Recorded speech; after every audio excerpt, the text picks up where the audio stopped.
Hello and welcome to another episode of C-Red UK podcast Bulls Blitz, where it's a Chicago Bulls thing. Just to give my opinion on what happened last night in the draft.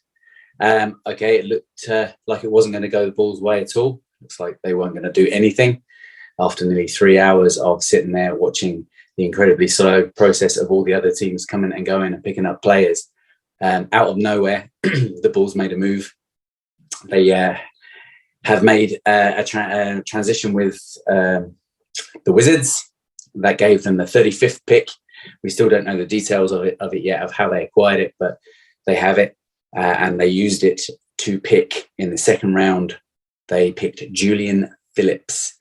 He's a 19-year-old forward by way of Tennessee, 6'8", with a 7-foot wingspan and a 43-inch vertical, which was actually the highest vertical from the combine. So from watching him, I hadn't known anything about this guy. I looked him up, and we've seen that he has an incredible tenacity for defense. He is definitely defense ready. He's a great shot blocker. He moves his feet well, and he manages to get in the way and clog up the paint and stop drives. So defensively, he looks fantastic. Unfortunately, offensively, he does not look ready at all. He's very weak, especially from distance. And his shot just seems to need a lot of work. Now, this was addressed in the presser, which I'll get into in a second. But they did say that he's defensively ready, but that they are intending on working with him on his offense. That's why they brought in somebody, well, not for him specifically, but for the whole team to work on offense with Peter Patton. Now, that's obviously going to be a focus. But he is the newest Bull.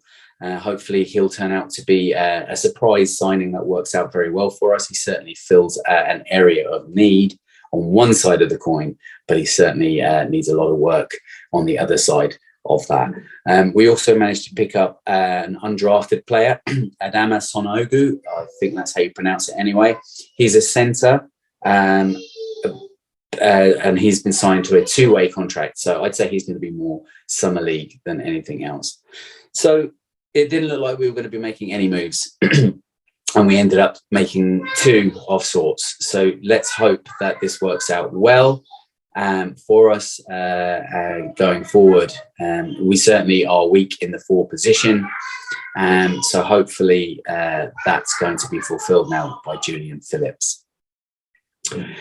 As for the presser, well, it was good to see Mark Eversley sitting there alongside AK and not Billy Donovan for once.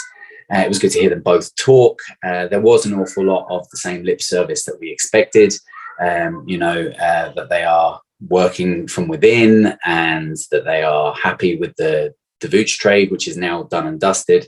That's completely finalized. There's nothing else left to be paid out for that or come back for that. And they said that they were happy with that trade, that they did a good deal out of that. That still is yet to be decided, considering how weak they were in the draft as a result of that trade. However, I've always said I do like Vooch. If he's just played through correctly, then maybe it will work out. Now, the big thing to take away from the presser, apart from the usual kind of, like I say, lip service, was they are going to be focusing on the upcoming free agency market to fulfill the remaining areas of need, which is, as we all know, a point guard and shooting. Now, let's hope that they can do something there. It does sound, reading between the lines, like they have some sort of a secret plan, as they tend to do. They play their cards very close to their chest, and hopefully they come up with something in that makes us all kind of believe a little bit more again, because let's face it, belief is waning fast. A lot of people have already written AK off. I'm not there yet. I'm willing to be a bit more patient and see if this can grow. I mean, in fairness, and they mentioned this when they came in, they tried to turn things around immediately and become a winning team, which they almost managed. And I think if Lonzo hadn't gone down, even though none of us realized he was such an integral part of the structure of the team, when Lonzo went down, it did damage the progress in a big, big way. So let's hope that can improve now going forward. On the Lonzo thing, that was also addressed. They are not writing him off yet. They have said that they're going to keep working with him.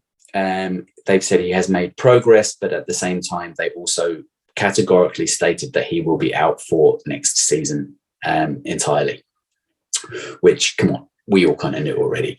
So it'll be interesting to see how that pans out as the season moves forward. To be honest with you, I just want the kid to do okay, but I also want him to come off our books if he's not going to be able to play again. Aside from that, it's all very sit and wait, as it has been. I'm going to withhold judgment until the free agency market has been attacked by Acme and see what they come up with, because to be honest with you, I think that they seem to have some sort of a plan, but whether it comes into fruition or not, we'll have to wait and see. In the meantime, not as exciting as I hoped it was going to be, certainly not a first round pick, but at the same time, it wasn't the absolute nothingness that it looked like it was going to be either. So let's hope Julian Phillips works out well for us, and we'll see what happens with Adama Sanogo, and let's see what way it all pans out. Go Bulls.